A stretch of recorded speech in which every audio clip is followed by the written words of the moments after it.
La noche en Villarrosa del Sol, un pueblo escondido entre las colinas de Andalucía, era una tela de terciopelo cálido bordada con estrellas.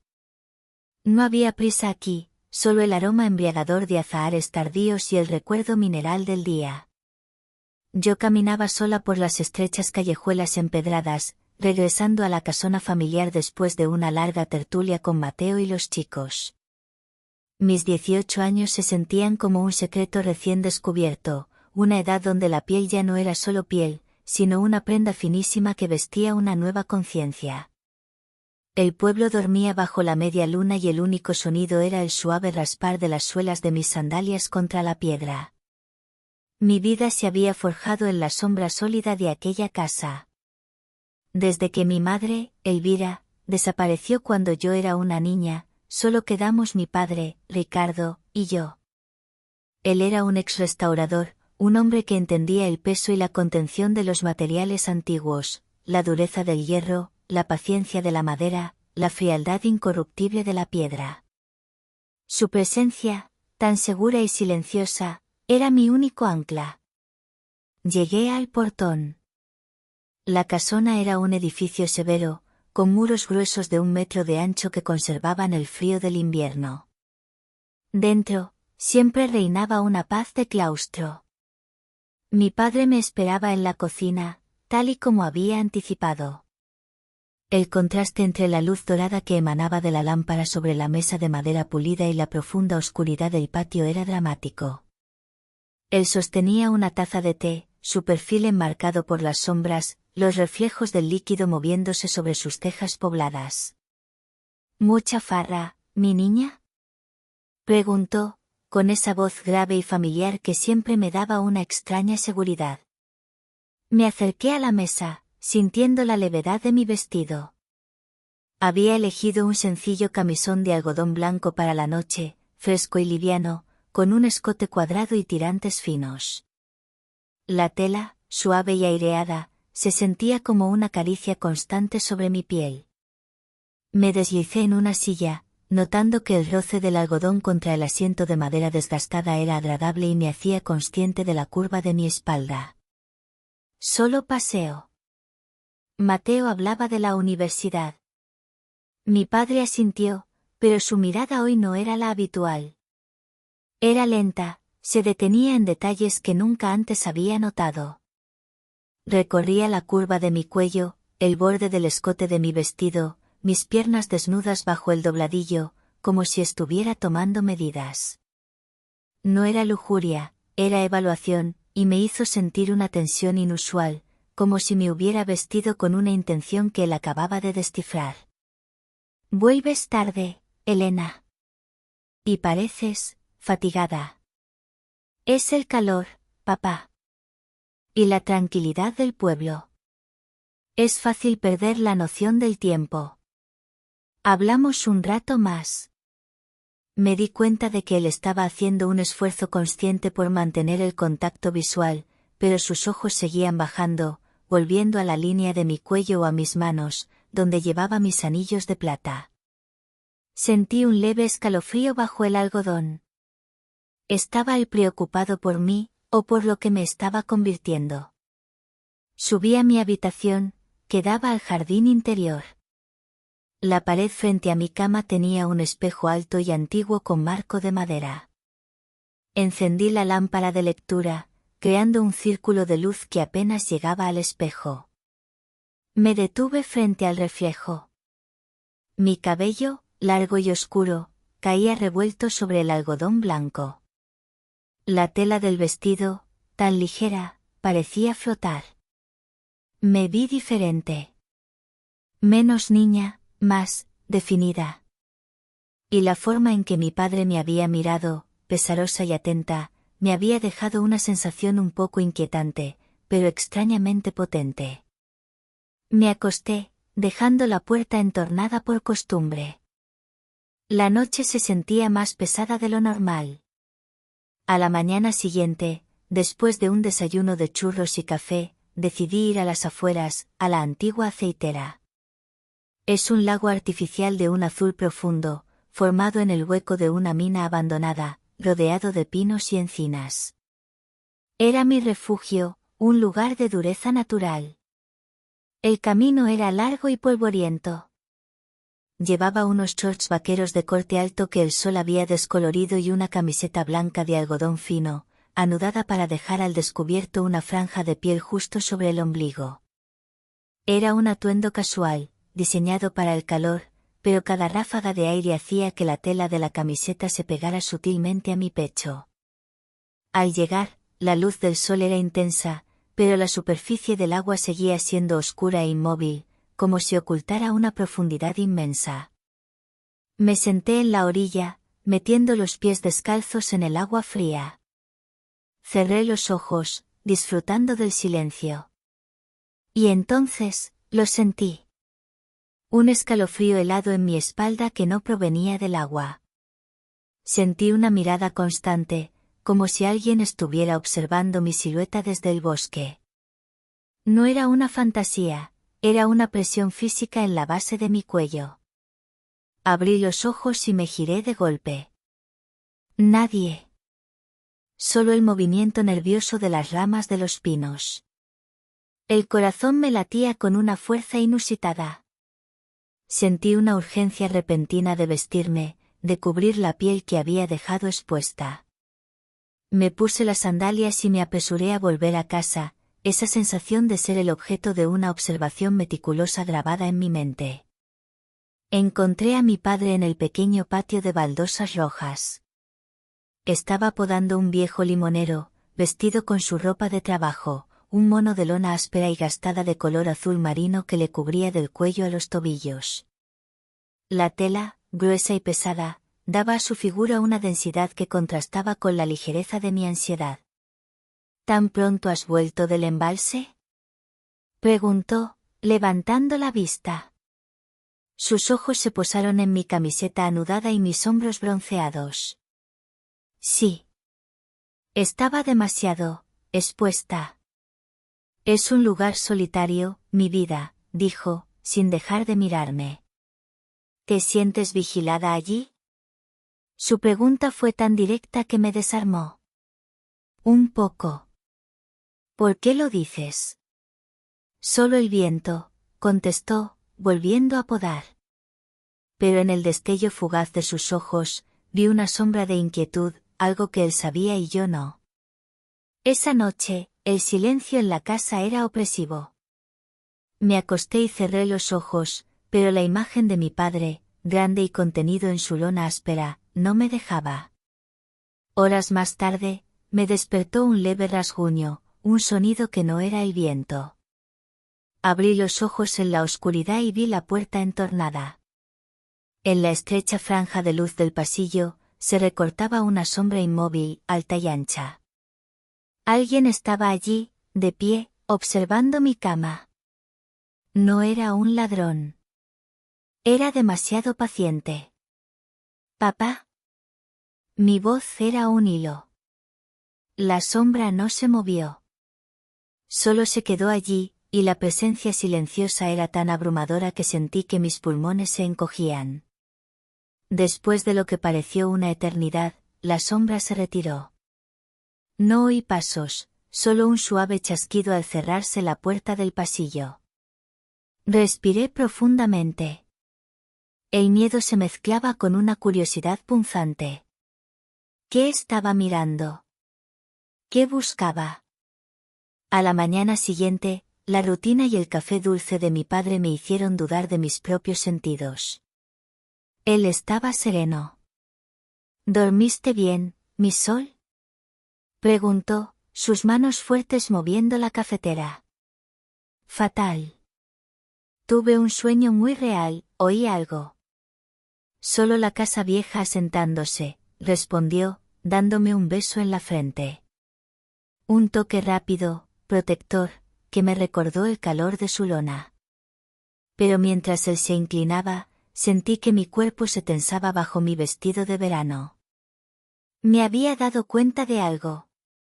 Desde la noche anterior, cada vez que él me tocaba, o cada vez que yo me vestía con ropa más ligera, la tensión entre nosotros no era solo miedo, sino un misterioso despertar. Yo ya no quería la ligereza, quería la firmeza, el peso de esa mirada. Quería que él volviera a pararse en mi puerta. No sabía por qué, pero el cambio en mí era irreversible. Me levanté de la mesa, la mente ya puesta en el viejo edificio abandonado del centro, el convento de las ánimas, que me había atraído desde la infancia. Tenía la certeza de que algo de mi madre, algo de la verdad que él me negaba, estaba esperando allí, enterrado en el polvo y el silencio. La quietud de Villarrosa nunca fue tan engañosa como esa mañana. El sol de mediodía caía pesado, pero yo sentía una electricidad fría bajo la piel. La certeza de que mi padre, Ricardo, ocultaba algo, algo que él velaba con su silencio y su sombra inmóvil, era mi única guía. Necesitaba buscar ese peso que faltaba en mi vida, ese ancla que había desaparecido con mi madre, Elvira. Mi destino era el convento de las ánimas, en el centro del pueblo. Un edificio del siglo XVII, abandonado hace décadas, que siempre me había llamado con su promesa de polvo y olvido. Me vestí con una deliberación táctil. Dejé en el armario los vestidos flotantes de la noche anterior. Opté por unos pantalones de tela vaquera oscura, gruesos y de corte recto, que me daban una sensación de contención desde la cintura hasta los tobillos. En contraste, elegí una camisa de popelín de color crema, de un tejido ligeramente almidonado y rígido, que se ajustaba a los hombros y que anudé justo sobre la cremallera del pantalón. Era ropa de una honestidad brutal, simple, pero que dejaba mi cuello y mis muñecas al descubierto, áreas que sentía curiosamente vulnerables. Calcé mis sandalias de tiras de cuero trenzado, sintiendo la firmeza del material contra la delicadeza de mi pie. Al entrar en el convento, el aire me golpeó con una mezcla de humedad mineral, incienso viejo y polvo dulce. La luz del sol entraba a chorros por los ventanales rotos, iluminando motas de polvo que danzaban en el espacio cavernoso. Yo caminaba lentamente por el claustro.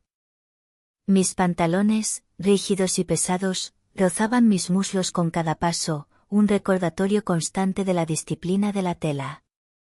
Llegué a la que debió ser la antigua biblioteca. Estanterías vacías se alineaban en las paredes. En un rincón, detrás de una pila de tablones podridos, vi algo que brillaba débilmente. Era un arcón de madera de castaño, cubierto por una pátina de óxido. Con un esfuerzo que hizo tensar mis brazos bajo la camisa almidonada, levanté la pesada tapa. Dentro, no había tesoros, sino basura, periódicos amarillentos, restos de telas, cajas de cerillas. Pero justo debajo de una capa de periódicos, encontré un objeto envuelto en una fina tela de damasco morado, una textura tan suave que se sentía ajena a la brusquedad del lugar. Desempaqué el objeto. Era un pañuelo de seda, de un azul profundo y con un bordado de flores de lis. Al acercarlo a mi nariz, sentí un aroma tenue, pero inconfundible, la fragancia de bergamota y almizcle que usaba mi madre, Elvira. La misma que se había desvanecido de la casa hacía años. Mi corazón dio un vuelco. No solo era su pañuelo, era la prueba de que ella había estado aquí, justo antes de desaparecer. La seda, fría y resbaladiza, se sentía como una confesión muda en mi mano. Salí del convento a toda prisa, volviendo a sentir la presión insistente de la mirada en mi espalda. Cuando llegué a casa, la luz del atardecer ya teñía de naranja los muros de la casona. Mi padre estaba en el salón, sentado en su sillón de cuero desgastado, leyendo. Su camisa, un algodón de cuadros grueso, se arrugaba sobre sus hombros anchos. Se levantó al verme. ¿Dónde has estado, Elena? Su voz era suave, pero había un filo oculto que me hizo tensar mis manos sobre el pañuelo. Caminando. Fui hasta el antiguo convento. Su mandíbula se apretó. Me di cuenta de que mi vestimenta, la rigidez de mis pantalones, la pulcritud de mi camisa era una declaración que él entendía perfectamente. Ese lugar está abandonado. No es seguro. ¿Qué buscabas allí? Avancé y coloqué el pañuelo de seda azul sobre la mesa de caoba. La textura delicada y brillante contrastaba violentamente con la madera oscura y pesada. Encontré esto. Las flores de lis que bordaba mamá. ¿Por qué estaba en el convento? Mi padre se acercó a la mesa y tocó la seda con un dedo. Su tacto, habituado a la aspereza de la piedra, parecía extrañamente cauteloso con el tejido fino. Estaba allí el día que, se fue. Pensé que lo había perdido, dijo. Su voz era apenas un susurro que luchaba contra el silencio. ¿Y por qué no me dijiste que había estado en el convento? No lo recuerdo. Ha pasado tanto tiempo. Su negación era débil, pero su mirada se clavó en la mía con una fuerza opresiva. Sentí que el aire se volvía pesado, igual que cuando él estaba en la puerta de mi habitación. Me sentí desafiada, y la firmeza de mis pantalones vaqueros me dio el coraje para no retroceder. Esa noche, después de una cena tensa, mi padre sacó el álbum de fotos familiar, un libro encuadernado en cuero rugoso. Vamos a recordar, mi niña, dijo, la voz recuperando su tono habitual. Nos sentamos juntos en el sofá, hombro con hombro. El calor denso de su cuerpo, la áspera fragancia de su camisa, me envolvieron. Yo estaba de nuevo en mi camisón de algodón ligero, él, en una camiseta de punto grueso que le marcaba el torso. El álbum reposaba sobre mis rodillas. Él pasó las páginas, contando historias. Mi atención, sin embargo, se centró en la presión constante de sus dedos sobre la esquina del álbum, que se hundía ligeramente en mi muslo. No era un toque intencional, sino un accidente inevitable dado nuestro espacio reducido. En una foto, mi madre sonreía, su cabello largo cayendo sobre un vestido de terciopelo pesado y oscuro. Siempre tan misteriosa, dije, sintiendo el suave crujido del cuero del álbum bajo mi mano. Ella necesitaba el misterio, respondió mi padre, su voz grave.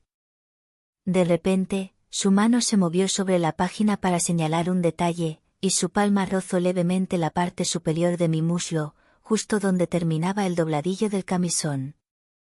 Fue un toque fugaz, inocente, pero me hizo tensar todo mi cuerpo. No retiró la mano de inmediato, sino que la dejó allí un segundo más, como si estuviera pesando el contacto. El roce del algodón suave contra su palma áspera envió una descarga eléctrica a mi vientre. Javier se había ido, desvaneciéndose en el aire como su propio secreto, pero su partida no dejó vacío, sino una presencia densa y silenciosa. Me dejó el negocio, la sensación de la piel quemada en mi muñeca, y la carga de ser la única que recordaba la noche en aquella estación de bombeo. La mañana en que el joven llegó a la puerta, mi mundo cambió. Se llamaba Rubén. Un chico de unos 20 años, delgado, con el pelo rizado y unos ojos grandes, nerviosos. Ana, dijo, tendiéndome el albarán.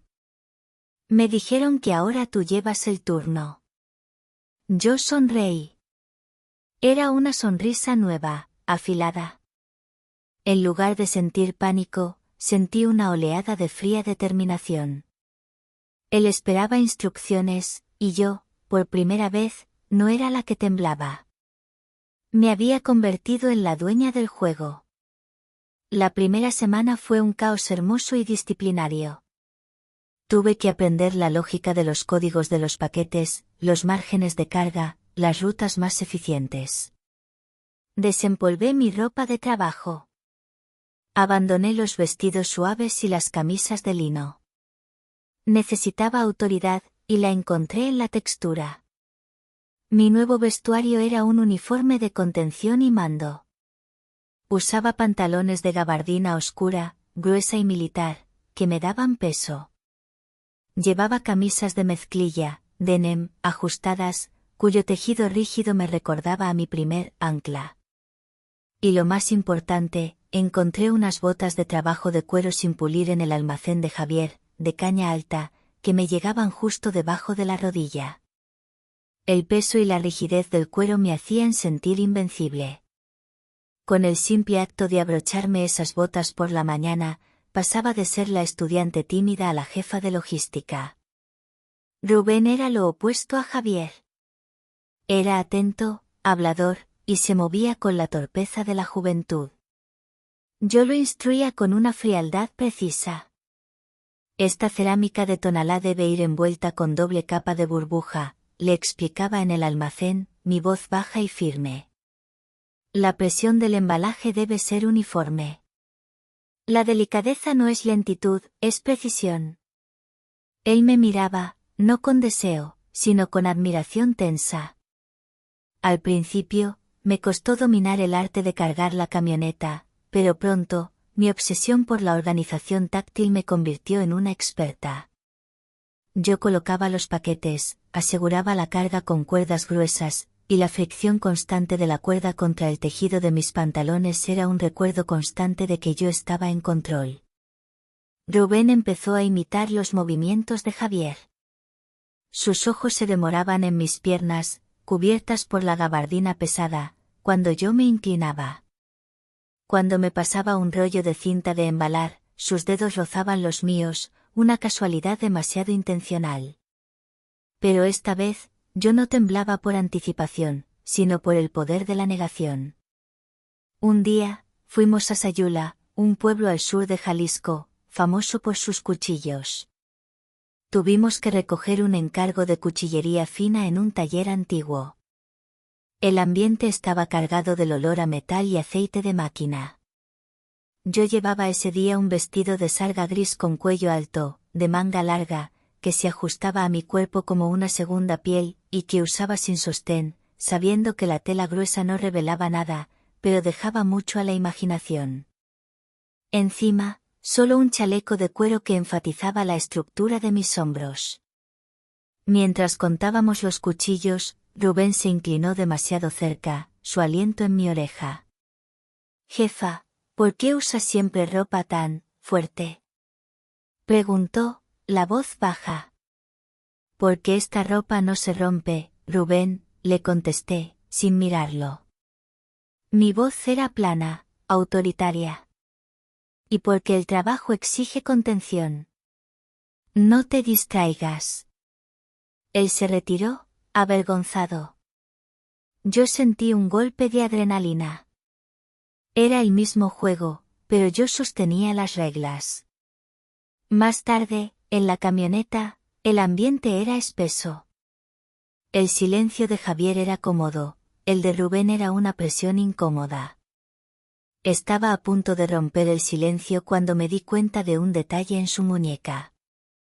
Rubén llevaba un reloj viejo, de cuero marrón gastado, con la esfera ligeramente rota.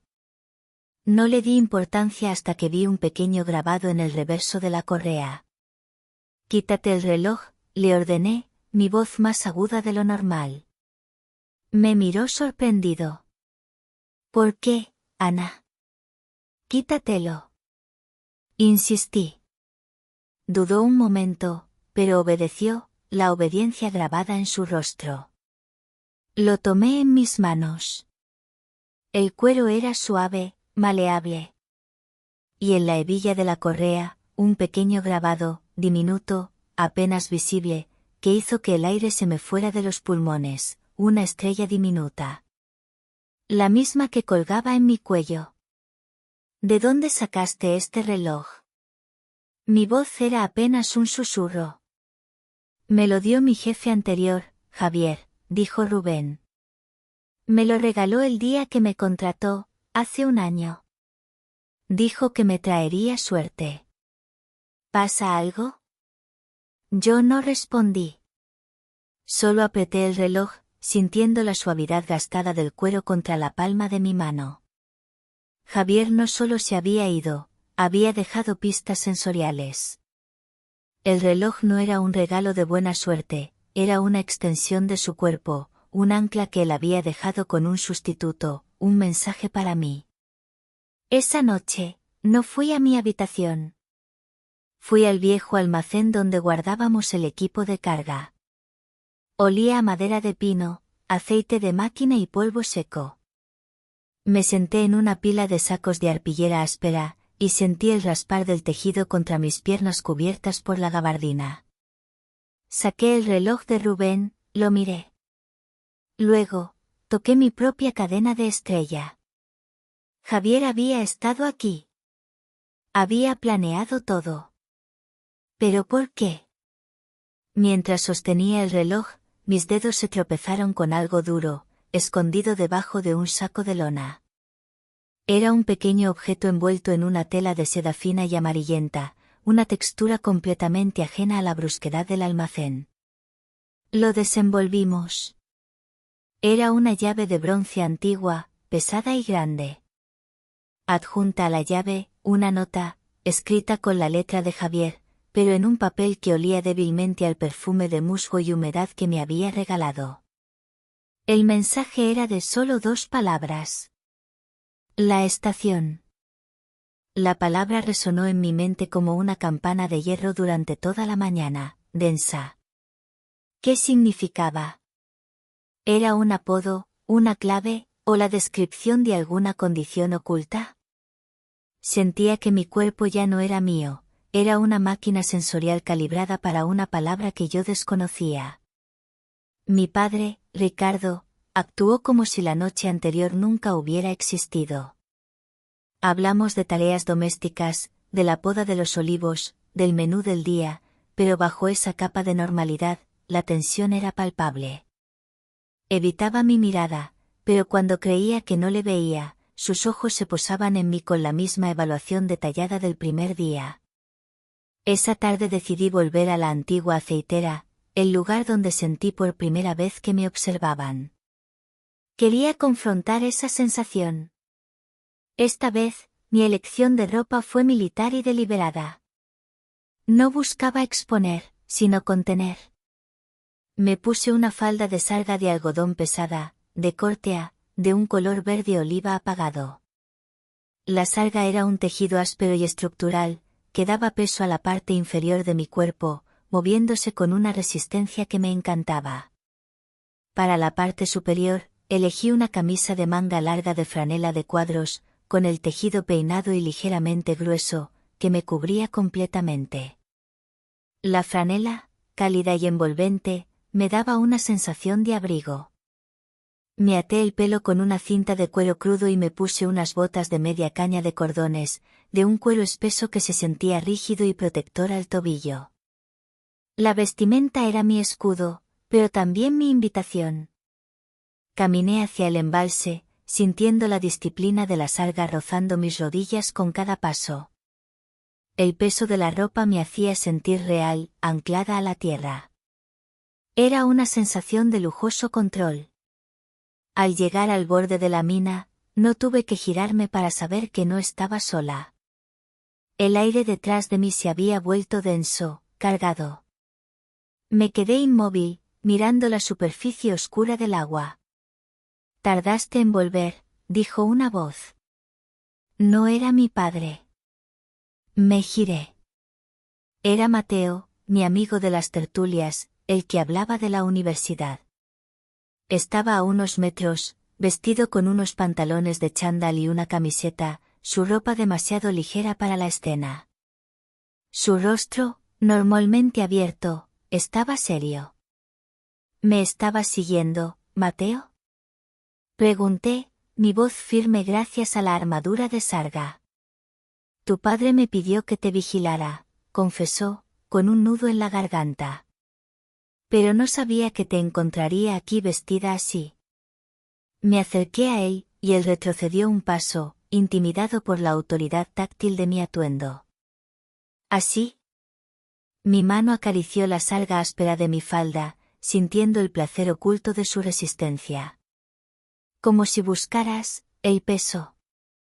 Eres diferente, Elena. Desde que tu padre se puso tan raro. ¿Qué sabes de mi padre? ¿Y de mi madre? Mateo dudó. Se mordió el labio y me miró a los ojos.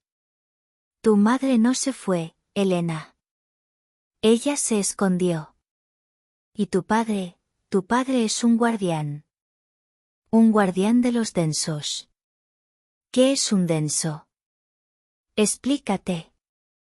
Mateo se acercó y, con el rostro pálido, me susurró, su aliento caliente contra mi oreja: los densos somos personas que no soportamos la ligereza del mundo. Sentimos que el aire no tiene textura, que las emociones son demasiado fugaces. Necesitamos contención física para estar anclados. Ropa pesada, telas ásperas, presión constante. Tu madre era la más densa que conocí. Y tú estás despertando. Me quedé helada. Me miré las manos, sintiendo el peso de las botas y la resistencia de la sarga. Todo encajaba. La extraña fascinación por la lona de mi padre, la mirada evaluadora, la ansiedad que se calmaba solo con la firmeza de un tejido. ¿Y mi padre? ¿Por qué me vigilaba? Él es un guardián. Una especie de protector o catalizador. Su trabajo era asegurarse de que despertaras bajo control, sin romperte. Y que nadie más te encontrara. Mateo se interrumpió, su mirada se dirigió más allá de mi hombro, hacia el bosque. Su cuerpo se puso rígido. Tengo que irme, Elena. Me han mandado no hablar. Se dio la vuelta y echó a correr. Me quedé allí, abrumada por la revelación. Densa. Era la palabra que definía mi alma. Me senté en la orilla, la sarga pesada de mi falda presionando contra la tierra, y por primera vez, me sentí completa. La disciplina de la tela era mi verdadero hogar. De repente, un sonido de cuero pulido y pasos lentos me hizo levantar la cabeza. Mi padre estaba saliendo del bosque, pero no llevaba su mono de trabajo. Estaba irreconocible. Llevaba una chaqueta de sarga de lana muy estructurada de color marrón oscuro, de corte militar, que le daba una silueta increíblemente autoritaria. Sus pantalones eran de un tejido similar. Pero lo que me hizo sentir un vuelco en el estómago fue el calzado, unas botas de montar altas de cuero negro, de un brillo profundo, que le llegaban hasta la rodilla. El sonido limpio y firme de sus pasos sobre las agujas de pino era un ritmo que me fascinó. Me acerqué a él. La diferencia en texturas entre la aspereza controlada de mi sarga y la rigidez pulida de su chaqueta y botas era casi erótica en su pureza. ¿Sabes la verdad, mi densa? Preguntó, su voz suave y profunda. Sí. Mateo me lo dijo. Él asintió. Se acercó y, lentamente, extendió la mano hacia la parte delantera de mi camisa de franela. El gesto no fue para desabrocharla, sino para suavizar la arruga que se había formado en el tejido grueso a la altura de mi clavícula. Sus dedos, grandes y acostumbrados a la dureza, rozaron la franela con una meticulosa concentración. Yo te entrené desde niña con la lona, susurró, sin mirarme a los ojos. Con el peso de la piedra, con el silencio de la casa. Te enseñé a amar la contención. Lentamente, bajó la mano hasta mi cintura, y por encima de la sarga de mi falda, la presionó con suavidad, con un peso justo, ni muy fuerte, ni muy ligero. Esta es la sensación que anhelas, Elena. La firmeza que el mundo se niega a darte. Mi cuerpo se arqueó ligeramente hacia su mano, aceptando la disciplina del peso. Su toque, filtrado a través de la sarga áspera, era el ancla que había estado buscando. Cerré los ojos, saboreando el momento. Tenemos que irnos, dijo él, con una urgencia repentina. Mateo habló demasiado. La única razón por la que tu madre me dejó la tarea de anclarte era para que no te encontraran antes de que estuvieras fuerte. ¿Quién? El ligero. El que odia la densidad. El que ya está en Villarrosa. Me puso la mano en el hombro, la presión firme me dio una orden silenciosa. Nos dimos la vuelta, la textura dura de su chaqueta rozando la franela cálida de mi camisa. Él me guió. Sus botas de montar marcaban el ritmo. Yo me moví a su lado, sintiendo el peso de mi falda y la rigidez de mis botas. Ya no era una niña. Era una densa, y él era mi guardián. El bosque de pinos, antes un refugio, se convirtió en una trampa. El sol de la tarde se hundía, tiñendo el cielo de un rojo anaranjado que parecía una herida abierta. Ricardo, mi padre y ahora mi guardián, me guió con una velocidad medida, sin prisa ni pánico, una disciplina que contrastaba con el terror que empezaba a crecer en mi estómago. Él ya no era mi padre restaurador, era una fuerza estructurada, envuelto en su sarga militar y el cuero pulido de sus botas de montar. Nos dirigimos a la sierra, Elena, dijo, sin mirar atrás. Un antiguo refugio de densos. Necesitas un lugar donde el peso sea ley. Mientras abandonábamos Villarrosa, la adrenalina se mezcló con la fascinación. En lugar de huir, sentía que estaba por fin caminando hacia mi verdad. Ricardo se detuvo junto a un viejo almacén en las afueras. Cambia tu ropa. Necesitas protección contra la ligereza del camino. Entramos en el almacén, que olía a caucho, aceite de máquina y tierra seca. Él había preparado una mochila para mí. Saqué mi ropa, unos pantalones de cuero de gamuza de color ocre oscuro. La gamuza era suave, sí, pero sorprendentemente densa y pesada, cubriéndome las piernas con un calor que se sentía profundo y protector. Para el torso, una camisa de punto grueso, trenzado, de color pizarra. El tejido era un entramado de lana y algodón que se sentía rugoso y envolvente, una especie de malla de contención contra la ansiedad. Mientras me vestía en la penumbra, cada prenda nueva era un acto de fe. Sentí el peso glorioso de la gamuza en mis muslos, la presión firme del punto trenzado sobre mi pecho. Me sentí invulnerable. Ricardo me dio un último accesorio, un cinturón ancho de cuero de curtido vegetal, de varias capas, con una hebilla grande y pesada. Esto es esencial, dijo, con voz baja. El cinturón de anclaje. Te dará el contrapeso necesario en el ascenso. Me lo puse. La rigidez gruesa del cuero sobre el punto trenzado era el sello final de mi transformación. Inhalé profundamente, sintiendo la presión constante y amable del cuero en mi cintura. Era el ancla que mi alma había estado buscando toda mi vida. Salimos. Ricardo se puso una chaqueta de cuero encerado de un color verde botella, que crujía suavemente con cada movimiento, y unas botas de montaña con suelas gruesas. Su figura era la de un guardián en pleno ejercicio de su función. El viaje fue una disciplina física intensa. Tuvimos que ascender por laderas pedregosas, el aire volviéndose más frío a medida que subíamos. Ricardo no me dejaba descansar. La ligereza se alimenta de la pausa, me explicó, mientras tiraba de mi mano para ayudarme a subir un saliente rocoso. Tu cuerpo necesita acostumbrarse al esfuerzo constante y al peso. Yo caminaba, sintiendo la fricción deliciosa de la gamuza en cada paso, la presión incansable del cinturón de cuero en mi abdomen. No era agotador, era purificante. En un punto particularmente difícil, tuvimos que pasar por un estrecho sendero de roca. Ricardo se detuvo. Necesito asegurarte, Elena. Aquí no podemos arriesgarnos a la caída en la levedad. Sacó una cuerda de cáñamo grueso de su mochila. La cuerda era áspera, sucia de tierra. La pasó por la hebilla de mi cinturón de cuero y la ató a la suya. El simple acto de unirnos por la cintura con esa cuerda áspera y dura hizo que mi respiración se cortara. No te muevas, ordenó. Su voz era ahora puramente autoritaria. La tensión de la cuerda entre nosotros era palpable.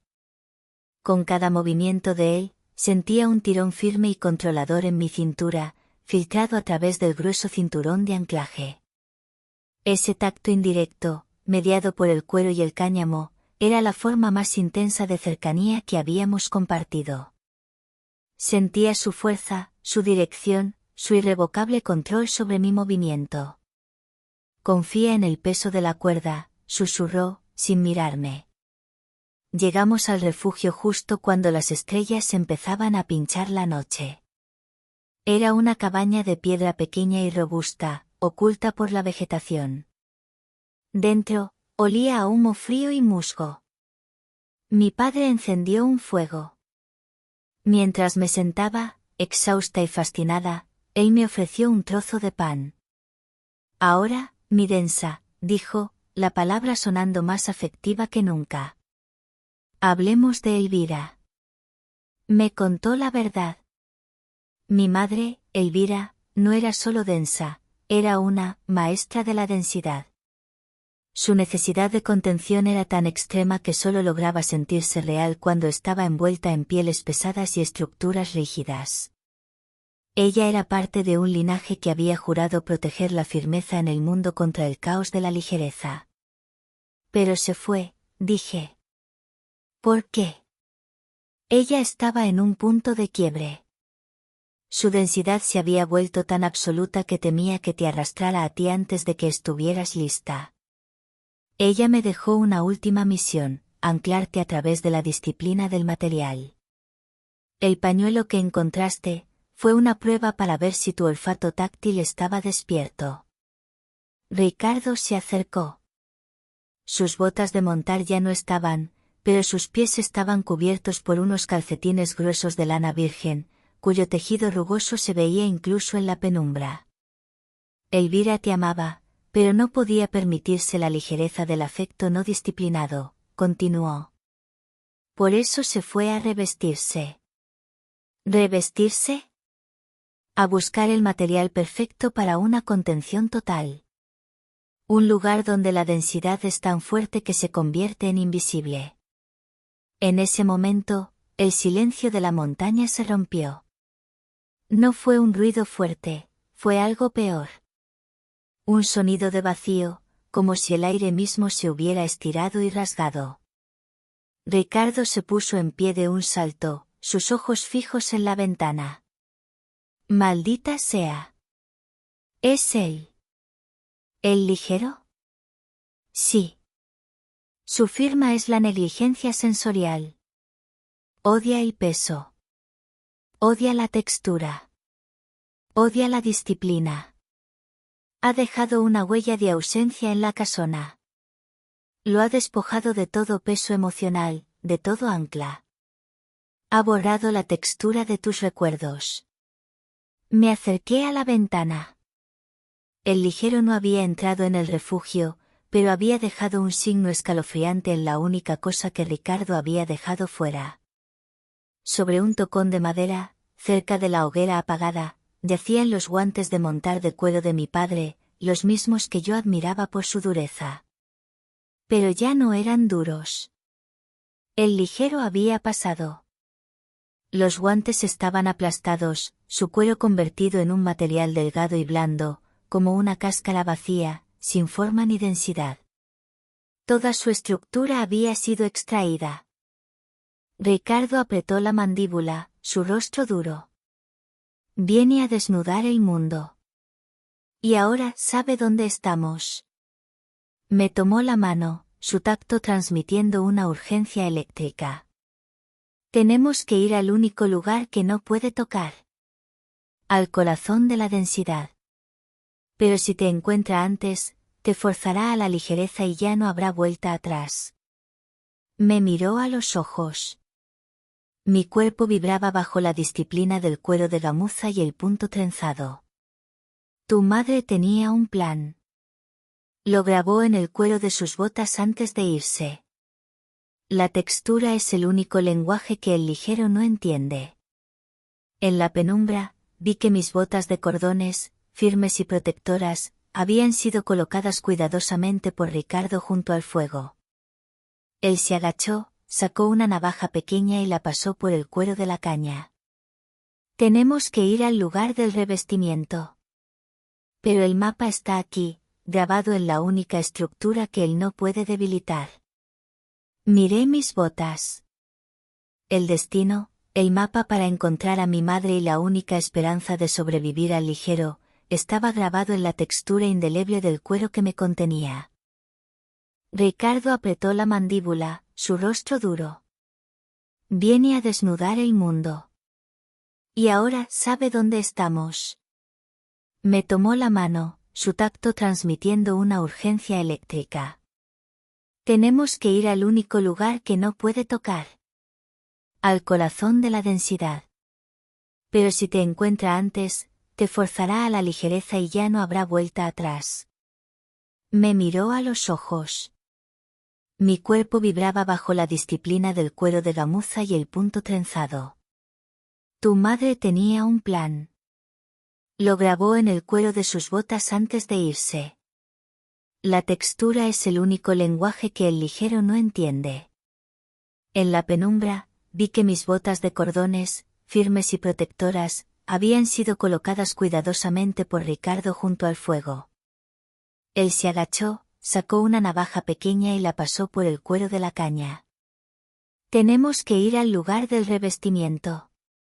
Pero el mapa está aquí, grabado en la única estructura que él no puede debilitar. Miré mis botas. El destino, el mapa para encontrar a mi madre y la única esperanza de sobrevivir al ligero, estaba grabado en la textura indeleble del cuero que me contenía.